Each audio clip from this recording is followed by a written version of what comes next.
Well, good morning, everyone. So if you're on social media, you might have seen in the past couple weeks variations of this meme going around during the NBA playoffs.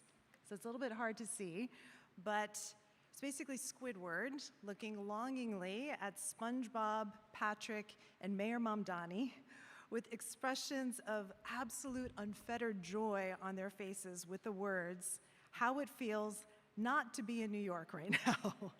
There was a lot of envy expressed across social media about how awesome it seems to be in New York at this moment. And there was a similar sentiment expressed in a Substack article that I read a few days ago by a writer named Kiki. And the title was, "I think I'm homesick for a city I've never lived in. On New York, the Knicks, and the strange ache of wanting to be inside." And so she began. "I watched videos from New York last night and felt that very specific kind of envy that has nothing to do with basketball and everything to do with wanting to be inside a life that feels more alive. The Knicks had just won the NBA championship, their first since 1973, and yeah, woo, Knicks in 5. And the city looked like it had become one body. People spilling into the streets, orange and blue everywhere, strangers hugging strangers, people screaming like the joy had nowhere else to go. I was not there.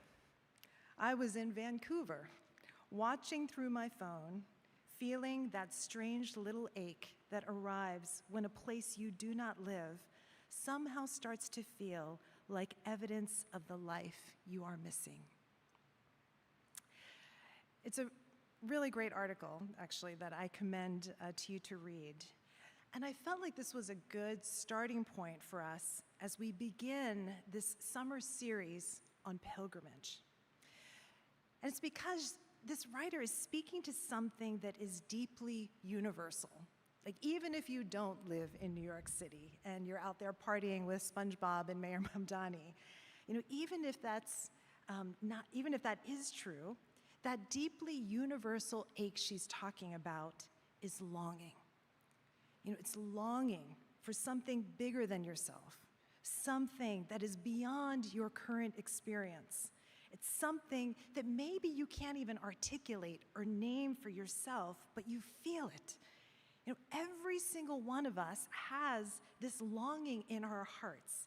And I think she comes pretty close to capturing what it is with this phrase, "to be inside a life that feels more alive." Longing is the starting point for the pilgrim. So last week we sent off our beloved Associate Rector, Leisha, on sabbatical, and she shared about how part of her journey will be traveling to France to see the Black Madonnas. And it's this figure who's been so instrumental, so important to her in her journey as a Black woman serving in this predominantly white institution of the Episcopal Church. Like this person who has been an icon, a protector, a mother to her in a season when she felt like she was losing her own mother to dementia. Now, Leisha could have just looked at pictures, right, of the Black Madonna online or in books, but it would have not been the same.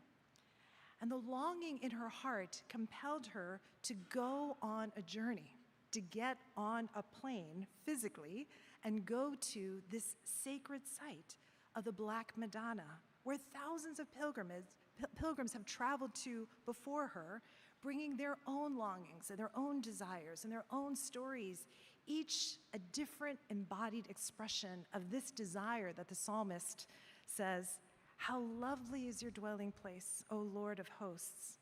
My soul longs, indeed it faints, for the courts of the Lord, for your presence." Now, lest we think that this psalm is expressing some kind of ancient version of American individualist consumer Christianity, where it's all about just me and God, me making it to heaven, me and my highly privatized experience of worship, Like, let's think again.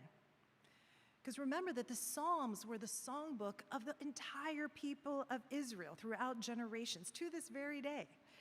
The backdrop to the Psalms was this story of God's covenant faithfulness to them, God's promises to their ancestors like Abraham and Sarah and Isaac and Rebekah and Jacob and Rachel, that God would be their God and that they would be God's people.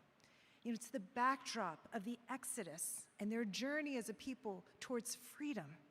The God who led them from their bondage to slavery in Egypt through the wilderness into the promised land. The backdrop is this God who was with them in their exile and who spoke to them through the prophets, as in Isaiah, where he said, "See, I am doing a new thing. Do you not perceive it? I am making a way in the wilderness that you're in, and streams in the desert that you're in, that I am with you every single step of the way." You know, there are a number of psalms like this. They're referred to as the Psalms of Ascent. And that would have been sung by these pilgrims making their way to Jerusalem during these great festivals. They're ascending the mountain of God and the temple that represents the presence of God to them. That is their heart's desire. And each of these festivals marked this narrative of the great acts of God in salvation history. And as they went year after year, they were reminded of who they were, their identity as the people of God, and who God is, no matter what was happening in their lives or in the world, and where they were heading together. So imagine what that would have been like, you know, every year, narrating these great acts of God's salvation that revealed the character of their God. It's the creator God, the loving God, the liberating God, the healing God, the providing God, the overcoming God who is bringing about shalom, the restoration and healing of the entire cosmos. You know, the scene here would not have been unlike the streets of New York City after the Knicks won the NBA playoffs. You know, of just joyfulness and shouting and singing and hugging. And it's a sense of that you're not seeing something from a distance, but that you are in the inside of the fulfillment of your desire.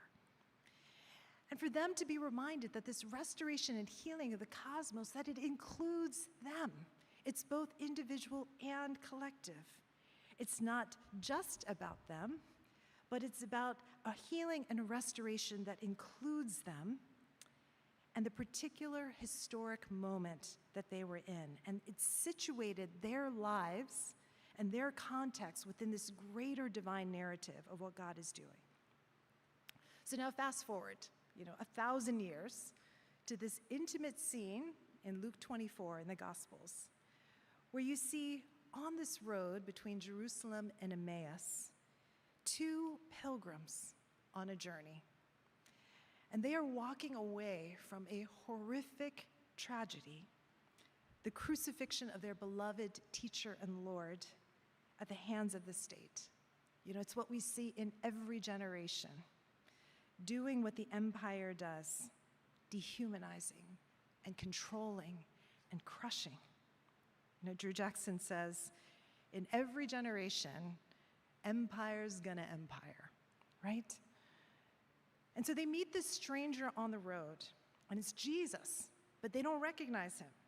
And so he asks them, "What are you talking about?" And they pour out their hearts, the grief that they're carrying, the disappointment, the astonishment at what the women are saying, and this longing. How much is contained in that phrase, "We had hoped." We had hoped. We had hoped that he was the one who would finally liberate our people. We had hoped.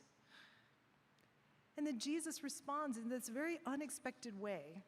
I would have been like, empathetic person that I am, like, "Oh, I'm so sorry," and I would have tried to comfort them.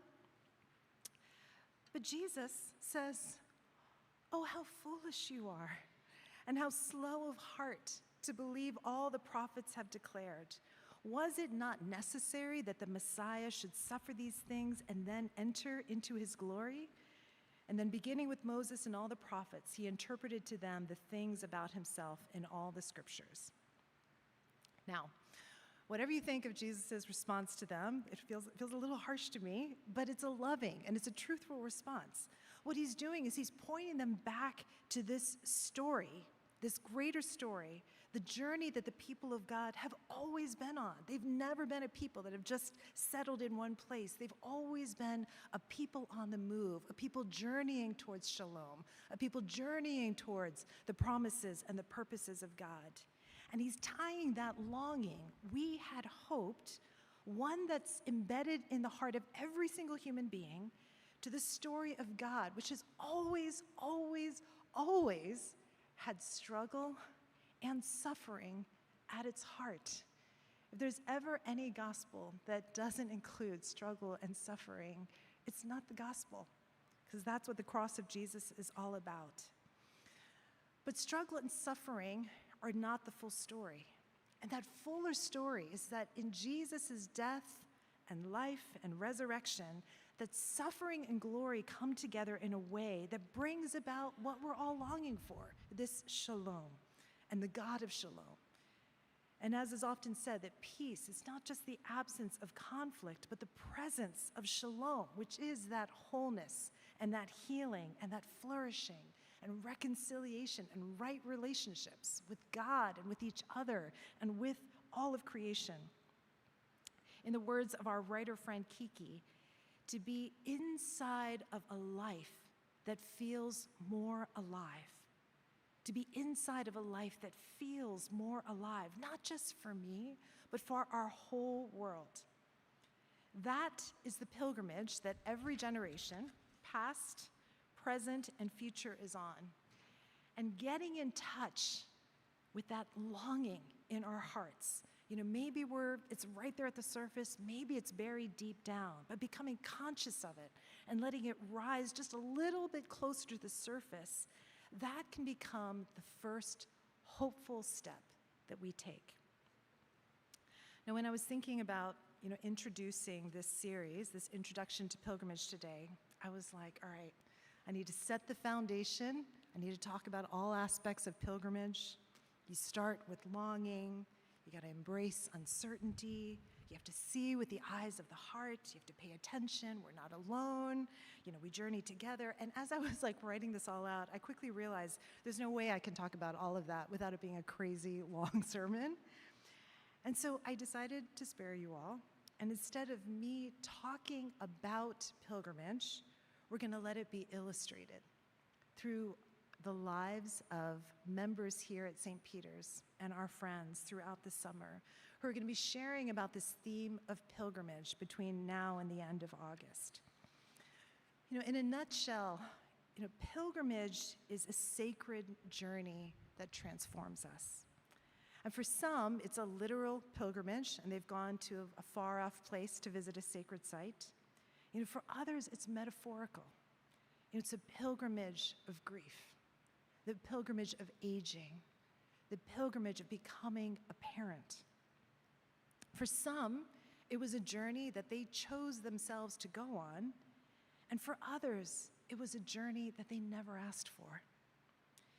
And we'll hear about what happened to them on their journeys, what made it sacred and surprising, what changed within them along the way, and how they encountered the presence of God who met them. And so as we begin this series, I want to give us a few moments and invite you to reflect on your own life, because it's not just me, it's not just Leisha, it's not just the people who will be sharing this summer, but every single one of us is on a journey. And whether it becomes a sacred pilgrimage or whether it's just a trip where we miss those sacred moments of God being present, makes all the difference in the world. So I want to invite you into this. And so I'm going to invite us to stand as I end my reflection. And I'm inviting us to stand because it's important to be in our bodies, and that you can't take that first step until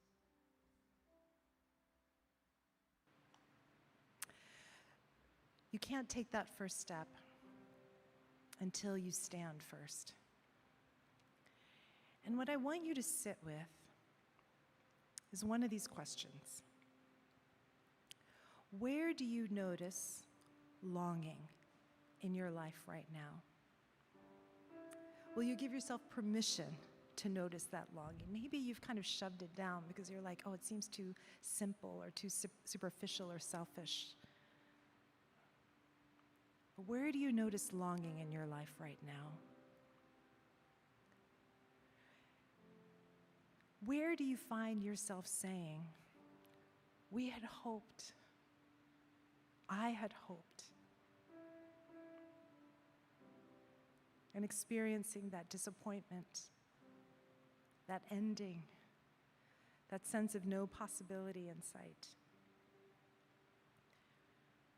You know, what journey are you on? Maybe a journey you chose, or maybe one that you did not choose. What is the sacred journey that God may be inviting you to notice this summer? To just sit with God in the stillness, in the silence. Maybe there are no words that come to mind, but it's just a feeling you're growing aware of. What is that longing? That's the first step in your pilgrimage this morning. And after a few moments, Allie will come up to lead us in a response of prayer.